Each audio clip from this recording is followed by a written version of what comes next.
I'd like to share with you Kedushas Levi from Parshas Balak that Amir Hashem really applies the whole entire year and mamash every day. Let's start.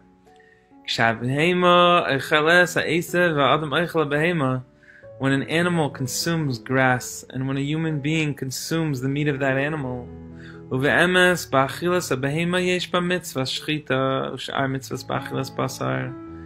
and when a Jewish person is consuming the meat of an animal, there's many mitzvos involved. Slaughtering the animal, covering the blood, salting the animal, and so on and so forth. Turns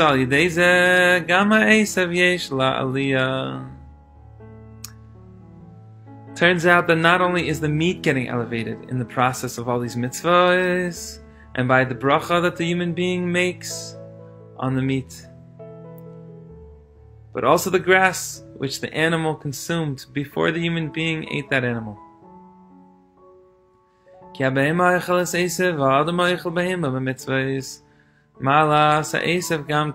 mitzvahs that we do on this meat impact all that animal was interacting with.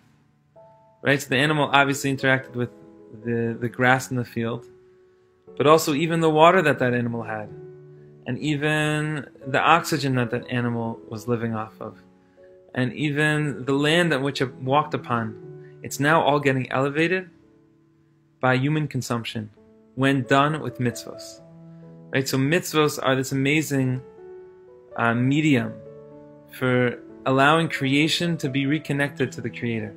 Both us as humans, as Yidden, but also for all the things in which we consume. Right? When we do a mitzvah, we're only able to do it because we have nutrients in our body which are feeding our limbs to be able to perform mitzvahs.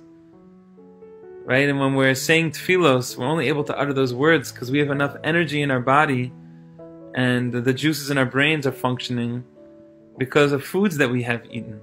So really, one of the most important elements of Avodas Hashem is eating. There's a beautiful story from the Av Yisrael when he was a young boy. He actually was practicing fasting a lot, and he stopped eating altogether.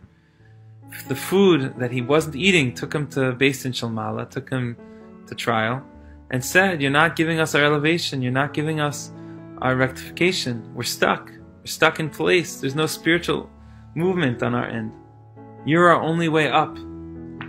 And they mamish were taka right, and ended up being that Rabbi Avram Yeshua Heschel of Apta, the Av Yisrael, was obligated by Gaisan Shalmala to start eating again, and he ended up getting deep into a holy and exalted practice of eating.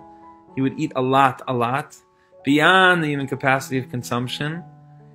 And not to say that we have to do this, but we can in our Avodas Hashem get stuck a little bit and think that eating is a distraction. Oh, I have to eat and it distracts me, and then I have to go to the bathroom and that's a distraction. And we could think that the physicality of this world is holding us back. But the truth is that the whole reason why we're here in the first place is because we are the ones who offer ascension to all other life forms, all the animals in the world, all the plants in the world, all the terrains in the world, all the locations in the world. They're stuck spiritually until they interact with a Yid. And every time a Yid interacts with these elements of creation, Biktusha, of Tahara, with mitzvos, by doing all the mitzvos that they can with those particular things, by saying brachos, we're impacting the air. By davening, we're offering elevations to all the food which we consumed, which now gets to be included in our Avodas Hashem. And all the places which we walked, which gave us inspiration on our vacations to go back to a regular life and to be a good father and a good son and a good friend. All of those places and all the things we saw and all the places we stepped upon, they're now informing our Avodas Hashem. And when we daven inspired after having gone on vacation in the summer, or as we're getting ready for school, we're eating a snack at lunch, as a teacher, as a student, we're mamish giving an opportunity with every bite to fix the world, to fix those foods, to uplift all that we've encountered. And so we should be zeichataka, to take it seriously, say brachos b'chavana, and to allow the world to be included in our avodas Hashem. And this is what the Heilige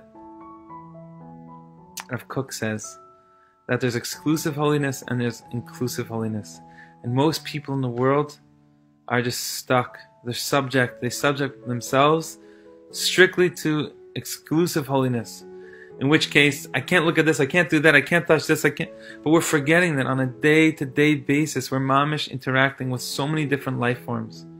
And every interaction has the opportunity to be able to uplift. So we should be zeichet.